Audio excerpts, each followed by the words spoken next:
Moms of Reddit, what is a wild secret of your past that your kids rather not know about?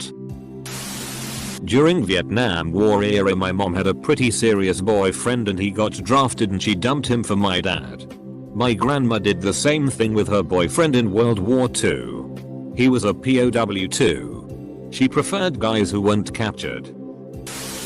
My mother always smiled at me. I can't remember seeing her without a smile.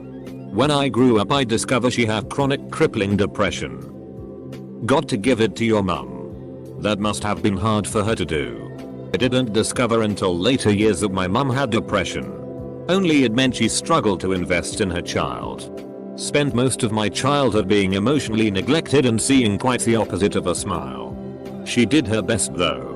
Despite how it has affected me growing up and later on in life, we both have a very strong relationship now that she's in a better place. I hope your mum is still with us and has the help she needed. She sounds like a very resilient woman. Not sure how wild this is, but right before I was born, like 2 or 3 days beforehand, my dad's older cousin had a daughter born severely unhealthy. She wasn't stillborn but she wasn't going to make it past a few days. So anyway, after I was born my dad's aunt came into the delivery room and said to my mom, "You two are young, you'll have plenty of time to have another child, but my daughter can't. Let me buy this baby off of you." I only found out about this when I was 15 because my sister told me. Apparently my parents never planned on telling me this.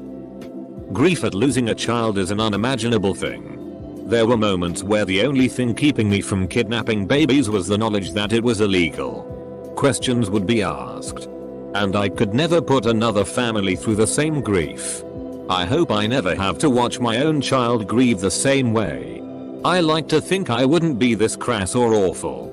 But I kind of get that unhinged logic of grief.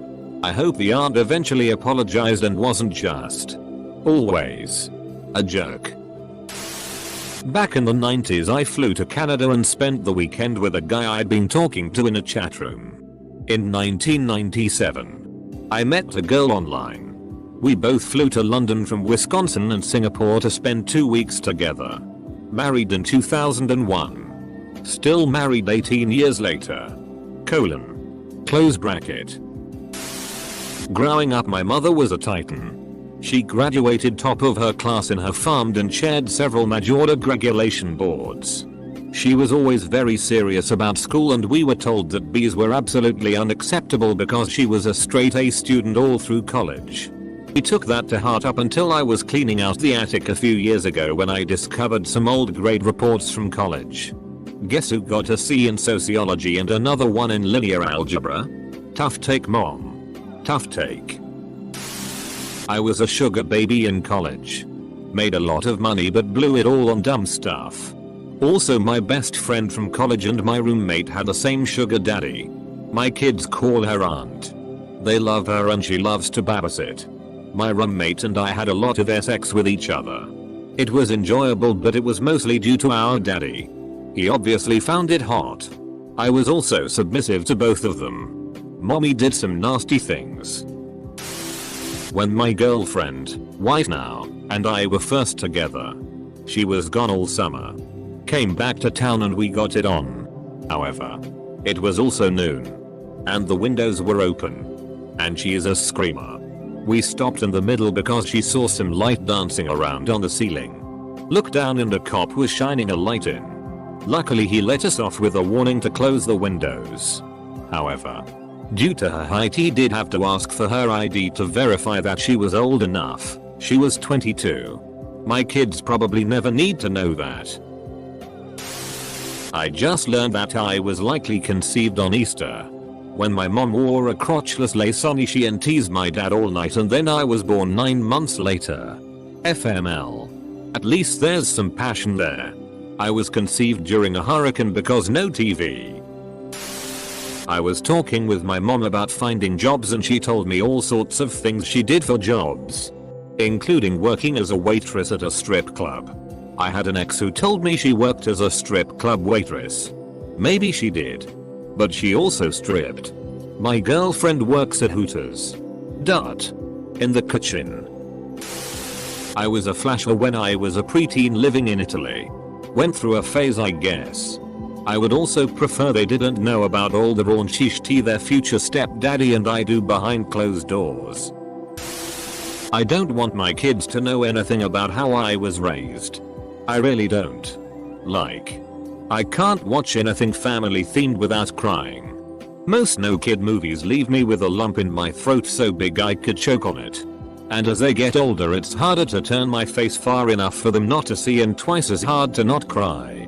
My ceiling is their floor and I really just don't want them to have to handle grown-up problems until they are grown-ups. My wild secret is that's why we go for walks as a family rather than the movies. The movies are somewhere my husband takes them for special one-on-one time so it's still a special thing that they get to do. But I won't make them sit through their mom having a freaking breakdown over some Ohana means family and family means nobody gets left behind line. That my high school boyfriend and I had a son at 16 years old. We went through Catholic family services for an open adoption. We both get updates on how he is doing, even though we are not involved anymore. Also, my son is included in my will. Tell your other kids before you die. It's fairly easy for them to understand. I found out in my late teens I had half sisters and it was hard to deal with. I can't imagine how much hate I'd feel for my dad if I found out in his will that I met their dad on World of Warcraft when I was 16 and ran away to be with him 2 days before I turned 18. He is 11 years older than me. They can know the overview but boy the details of it are real shady. Especially when I am going to have to teach them internet safety and online stranger danger. I am now divorced and their dad has moved away. And we have a positive co-parent relationship and though he's not very involved we both just want the best for the kids. Which leads me into the fact I don't want them to know how I feel about the relationship looking back and the manipulation and emotional abuse. I don't want my daughter to know that I wanted to abort her because I was 20 and in college and knew there was no way we could support her and that I was heavily guilted into it by their dad because of his age, at 31, being his last chance. We used to sell weed by the pound out of grandma's basement. Dad loves all kinds of drugs. And I have sampled most, just not the heavy ruin your life ones. Truly I just want to be a stoner at heart. This will get buried in this story is from my dad. When I was 19 and visiting home from college, my dad and I stayed up getting PSS drunk. When I told him about my love for psychedelics, he clapped and said, "I knew it. Full stop." I asked why and he stated that, "Your mom was the acid queen.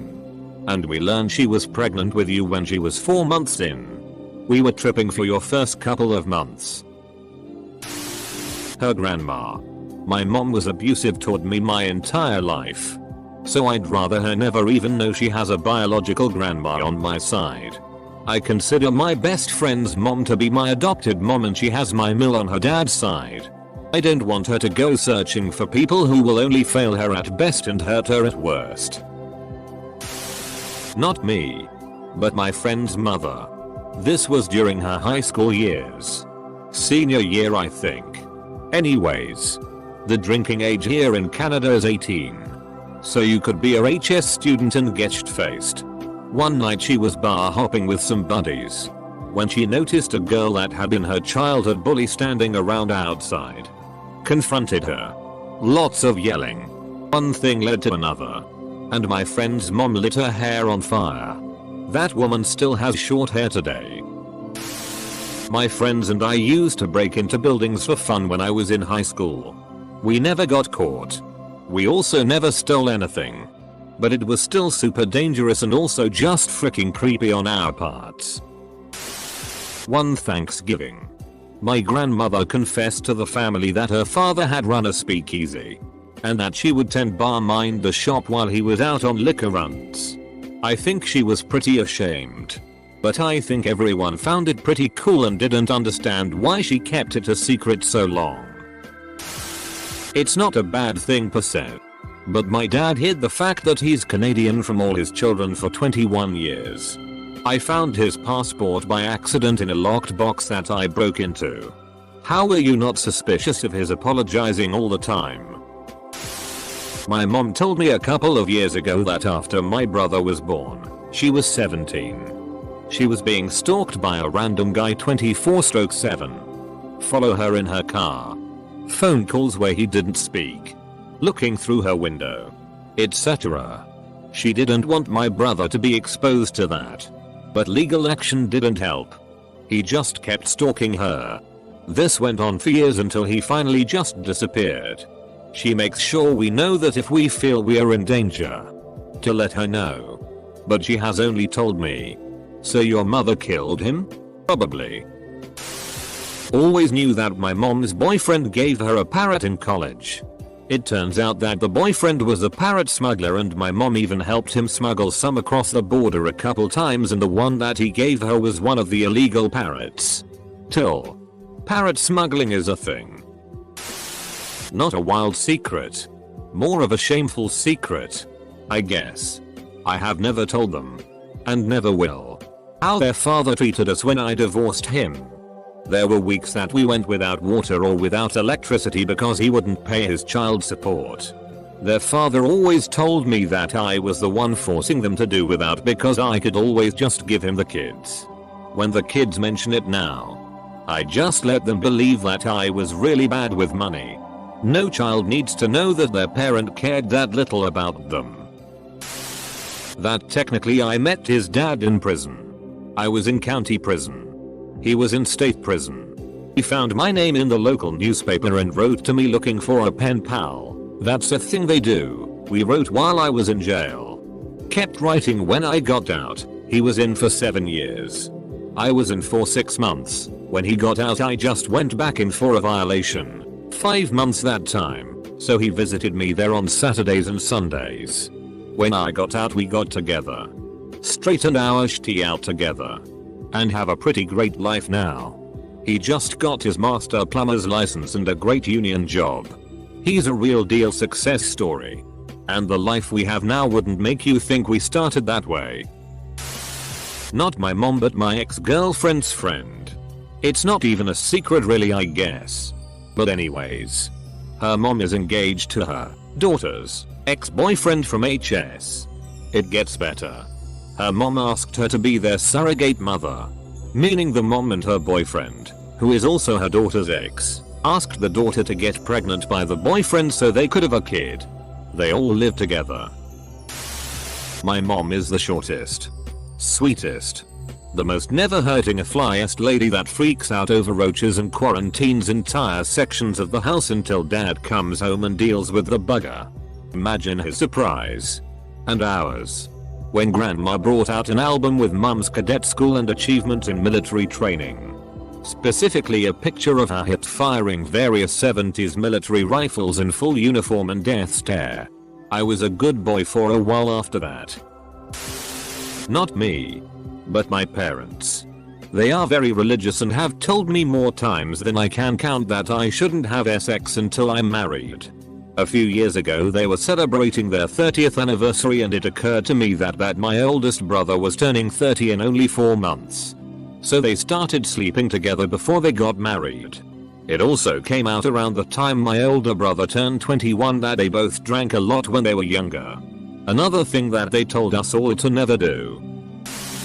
I used to hug trees aggressively when I saw one. Not my mom. But my aunt. She ran away from home and got married at 16. Skipped senior year of high school. Now is head of a company but never went back to get her get. She's 45 now. Her parents still don't know she skipped senior year. On a girls' weekend at a well-known vacation destination that requires a ferry to get to. One of my friends got so wasted that she couldn't find her way back to our rental house. Lost her phone. So she snuck onto the docked ferry. Into the life jacket storage box. And just slept there in her white denim skirt for the night. We have been ordered to never tell her children. I honestly can't breathe when I tell that story because it's so funny. Both my parents were very honest throughout most of my life but over the summer when I was 17 my mom had mentioned that before I was born that my dad wanted to get an abortion. I had figured out on my own why my dad wanted an abortion was because we didn't make enough money to support another child. But my mother fought for me. So my dad ended up stopped drinking and smoking to be able to financially support me. That's a great story. I hope you and your dad get on really well. I'm not the person to get unnecessarily angry. He later told me that he did want me aborted and he told me he loved me. Just found out last year that my mom got pregnant in college. The guy split as soon as he found out and she never saw him again. She decided to have the baby. Avoided going home when she was showing. And gave it up for adoption. My grandparents never knew. They died a few years ago, and I found out due to an ancestry.com DNA test. My half-brother contacted me and we pieced it together. She was relieved that it all came out in the end. It had been weighing on her all these years. She's in her 70s. I'm 40 now. And my new half-brother is 52 or so. Needless to say, it was a huge surprise. I never in a million years would have guessed at that. This also happened in my family. Same exact scenario with the adoption. Everyone is really accepting of it. It's a beautiful thing.